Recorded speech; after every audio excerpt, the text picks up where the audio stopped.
ตายเบื่อ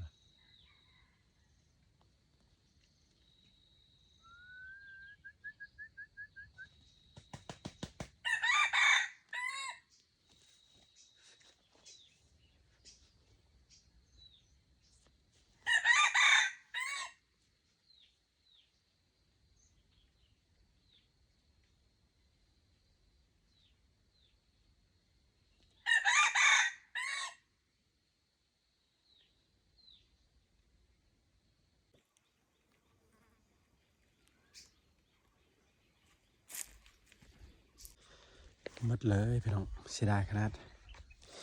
โอ้ไก่ตัวนี้มันบ่ได้เรื่องคือเก่าแล้วพี่น้องมันบ่คือเก่าแล้วเดี๋ยวอาลีสิกลับไปปล่อยใส่ไก่แม่ก่อนไปปล่อยใส่ไก่แม่เต็มอาทิตย์หนึงแล้วออกมาขอนเต็มเนาะคือแบบว่ามันบ่คือเก่านะทุกคนเนาะตั้งแต่ตอนนั้นแล้วมันแล้วเลยไก่ปลาคั่นเนาะอาลีโยนขึ้นโคนมันคั่นได้2 บาทคั่น2 บาทแล้ววันนั้นประมาณ 3-4 นาทีแหละ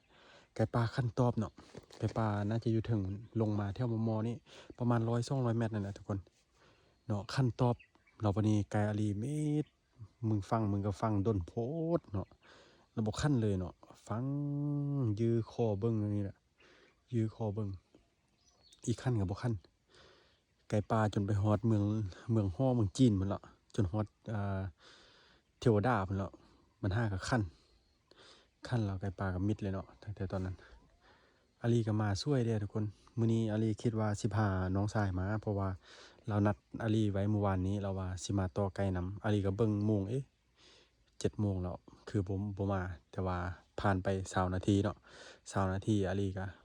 โทรไปหายังบ่เกิดว่าซั่นน้องเพิ่นว่าบ่เกิดเนาะก็เลยขึ้นมาเนาะ8 โมงปลายแล้วตอนนี้แดดออกแดดแห้งแล้วทุกคน8 โมงปลายเนาะอาลีขึ้นมามาวางไก่แป๊บเดียวหนึงโอ้ยเนาะอยู่ถึงลงมาคั่นมอนี่คั่นบักอันนี้คั่นตีปี้คั่นคือเก่านี่คืออีมีอันคืออีมีลาบมาโซแล้วมื้อนี้นะเสียดายทุกคนเดี๋ยวอาลีกลับไปปล่อยใส่ไก่แม่ก่อนเนาะเพราะว่ามีอ้ายคนไทยหลายคนที่เจ้าก็แนะนำว่ากลับไปปล่อยใส่ไก่แม่ก่อนเพิ่นว่าแบบนี้อาลีก็สิกลับไปปล่อยใส่ไก่แม่ปล่อยใส่ไก่แม่ให้มันห้าวตึมพี่น้องเนาะขอบใจหลายที่ติดตามมาฮอดปัจจุบันนี้ขอบใจหลายโอ้เสียดายมาบ่ไกลๆพี่น้องฮอดภู